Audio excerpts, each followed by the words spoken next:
নমস্কাৰ বৰ্তমান মই আজি আছোহি আমেৰিকা যুক্তৰাষ্ট্ৰৰ চিকাগো নামৰ চহৰখনৰ ওচৰৰ এইখন খুব ধুনীয়া ঠাইত যিখন ঠাইৰ নাম হৈছে ৰকফৰ্ড। ইয়াতে মোৰ খুলখালি থাকে। মোৰ ল'ৰা লয় আৰু ৱাইফ প্ৰায় 5 দিনমান আগত আহি এই ৰকফৰ্ডত পাইছেহি। মই আহোঁতে অলপ দেৰি হ'ল কাৰণ মোৰ ডিউটি আছিলে। ডিউটিবিলাক মিলাব নোৱাৰাৰ বাবে মই 4-5 দিনমান পাছত আহিলোঁ।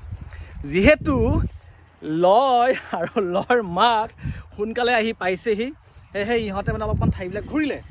এতিয়া ঘূৰিলে কাৰণে ইয়াৰ একদম তামাম মানে সেই আৰু বাহাদুৰি আৰু যে দেউতা মই তোমাক দেখুৱাম। সি আজি মোক পাৰ্কত ফুৰাব আনিছে আৰু এইবিলাকত বান্দৰৰ নিচিনা জঁপিয়াই খুব মোক দেখুৱাই আছে। মানে মই এইবিলাক খুব খেলিছোঁ আগতে আপুনি ইয়াৰ পৰিৱেশ দেখিলে মানে আপুনি তবত মানিব ইমান ধুনীয়া কেনেকৈ হ'ব পাৰে। আচলতে আপুনি যদি ভালকৈ লক্ষ্য কৰে ইয়াৰ গছবিলাক চাওকচোন, কোনোবা এডাল হালধীয়া, কোনোবা এডাল ৰঙচুৱা, এনেকুৱা গছ আছে যিবিলাক গছ সঁচাকৈ ৰঙা। এই দূৰত এডাল গছ যায়, আপুনি দেখিছে নাই বাৰু নাজানো, একদম ৰঙা এইডাল গছ। আৰু দুই এডাল গছ আপোনাৰ অলপমান ৰঙাৰ পৰা অলপ বেলেগ ৰং হৈছে, কোনোবা মটীয়া ৰং হৈছে, চকলেট কালাৰৰ হৈছে, মানে ভাবিব নোৱাৰা এটা পৰিৱেশ। আৰু লগতে এই যে চিনেমাত যে দেখোঁ যে মেপল ট্ৰি যে গছৰ পাতটো যে মই দেখাইছোঁ এক মিনিট, এইটো ইমান ধুনীয়া যে শ্বেপটো যে দেখিছে, গান গালে যে একদম গানৰ সুৰে সুৰে যে উৰিয়াই আছে। এই কোনোখন চিনেমাত আছিলে, মোহব্বতে নে কোনোখন চিনেমাত আছিল নহয়। এয়া এই মেপল গছৰ বিভিন্ন ৰঙৰ আপোনাৰ পাত সৰি পৰিছে, খুব ধুনীয়া এটা পৰিৱেশ।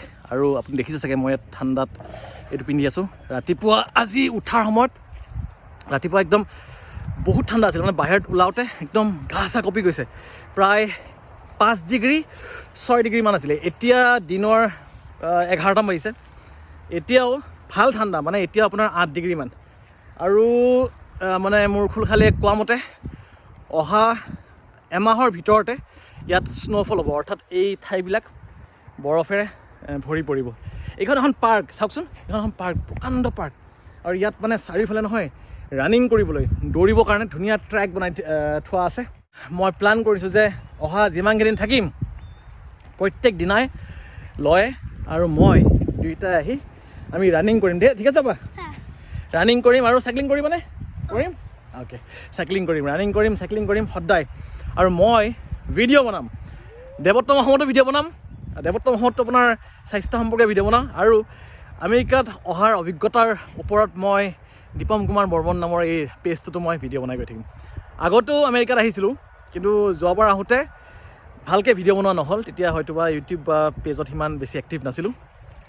আশা কৰোঁ আপোনালোকে চাই ভাল পাব। আচলতে কি জানে, বহুত ডাঙৰ কিবা হাই ফাই বস্তু নেদেখাওঁ, কিন্তু জাষ্ট মই আপোনাক মানে ইয়াৰ লাইফষ্টাইল, ইয়াৰ সৰু সুৰা বস্তুবিলাক দেখাব মানে আপোনালৈ মানে মোৰ মন আছে দেই।